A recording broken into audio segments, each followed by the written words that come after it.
Hello बच्चों, चलिए प्रश्न को पढ़ते हैं और समझते हैं। निम्नलिखित समाकलनों को हल कीजिए।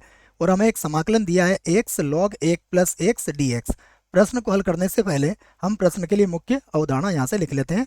तो प्रश्न के लिए मुख्य अवधारणा जिसकी सहायता से हम इस प्रश्न को हल करेंगे। मुख्य अवधारणा में हम खंडत समाकलन का एक सूत्र लिखेंगे। खंडत समाकलन का सूत्र क्या होता है देखिएगा, ये होगा u गुणा v dx, अर्थात दो फलन यदि u और v है उनके गुणनफल का समाकलन। इसका सूत्र होता है u, उसके बाद v का समाकलन माइनस समाकलन, अब u का अवकलन होगा, उसके बाद पुनः v का समाकलन होगा। इनका जो गुणनफल आएगा उसका पुनः हमें फिर से समाकलन करना है और प्लस लगा देंगे हम यहाँ पर c। अब प्रश्न को हम i के बराबर मानेंगे और इसे हल करेंगे। तो माना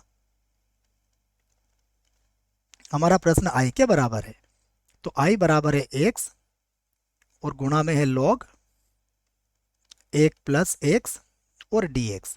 अब u और v किसको मानना है, इसके लिए आप एक कथन को याद रख सकते हैं। यह कथन होगा i l a t और e। और इस कथन को देखिए, इसका अर्थ है इसमें जो i लिखा है यह होता है प्रतिलोम त्रिकोणमितीय फलन, l का अर्थ होगा लघुगणकीय फलन, a का अर्थ है बीजगणितीय फलन, t का अर्थ है त्रिकोणमितीय फलन और e का अर्थ है चर घातांकी फलन। तो इनमें से जो पहले आएगा उसे हम क्या मानेंगे, u मानेंगे। तो यहाँ पर देखिए लघुगणकीय फलन है और हमारे पास बीजगणितीय फलन है, तो लघुगणकीय फलन को हम क्या मानेंगे, यहाँ पर u मानेंगे और खंडत समाकलन का सूत्र यहाँ पर लगाएंगे।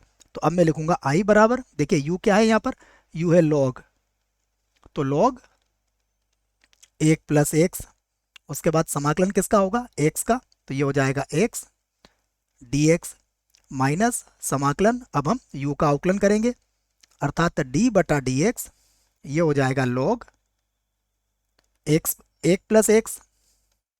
ठीक है, इस कोष्टक को बच्चों यहाँ से हटा देते हैं, इसकी कोई आवश्यकता यहाँ पर नहीं है।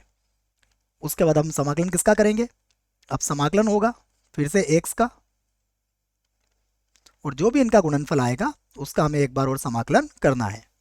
फिर से लिखेंगे i बराबर, देखिए x का समाकलन क्या होता है, x की घातांक 2 बटा 2, तो इसको लिख दूंगा मैं x की घातांक 2 बटा 2 और यहाँ पर होगा log 1 plus x minus log x का अवकलन होगा 1 बटा एक्स, अर्थात इसका अवकलन होगा 1 बटा 1 प्लस एक्स और 1 प्लस एक्स का जब पुनः अवकलन करेंगे तो इसका अवकलन 0 प्लस 1 हो जाएगा, तो उसको लिखने की आवश्यकता नहीं है।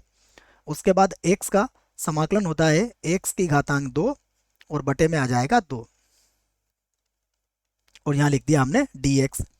आगे हल करते हैं इसको, तो अब होगा i बराबर,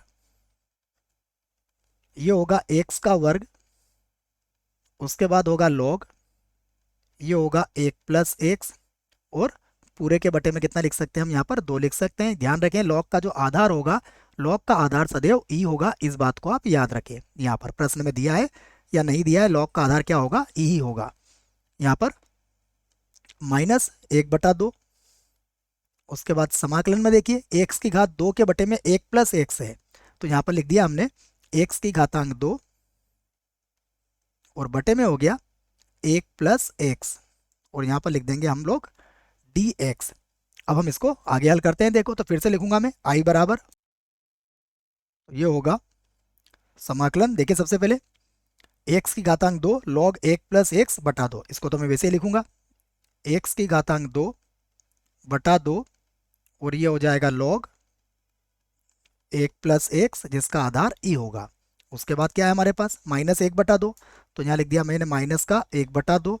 अब हमें इसका समाकलन करना है, तो हम क्या करेंगे, इसमें एक बार तो 1 जोड़ लेंगे और एक बार 1 को घटा देंगे।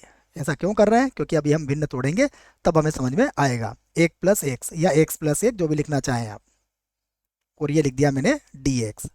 फिर से लिखूंगा मैं इसे, तो ये होगा x की घातांक 2 बटा 2, यहाँ पर है log 1 प्लस एक्स और फिर से माइनस का 1 बटा 2। अब हम समाकलन इन्हें अलग अलग कर लेते हैं और हमें पता है x की घातांक 2 माइनस 1 की घातांक 2 लिख सकते हैं इसको, तो इसको एक बार माइनस में और एक बार प्लस में लिखा जा सकता है। तो ये हो जाएगा x माइनस 1, उसके बाद हो जाएगा x प्लस 1, पूरे के बटे में कितना है x प्लस 1 और इधर हम अलग से लिख देंगे 1 के बटे में भी x प्लस 1, तो हमने इसको अलग अलग करके भी लिख दिया है और यहाँ पर कोष्टक लगा के हम dx लिख देंगे। आगे लिखते हैं इसको पुनः i बराबर, ये होगा x की घातांक 2 बटा 2, यहाँ पर है log 1 प्लस x, उसके बाद माइनस का 1 बटा 2, यहाँ पर अगर आप देखोगे तो x प्लस 1 से x प्लस 1 कट जाएगा, तो ये होगा हमारे पास x माइनस 1 बचेगा। यहाँ पर देखिए ये तो कट गया, यहाँ बचा x माइनस 1 और प्लस में हो जाएगा 1 बटा x प्लस 1, और अब हमें इसका समाकलन करना है। फिर से लिखेंगे हम i बराबर x की घातांक 2 बटा 2, उसके बाद होगा log, ये होगा 1 प्लस x, यहाँ देखिए माइनस 1 बटा 2 तो वैसे ही रखेंगे। अब हम इसका समाकलन कर लेते हैं।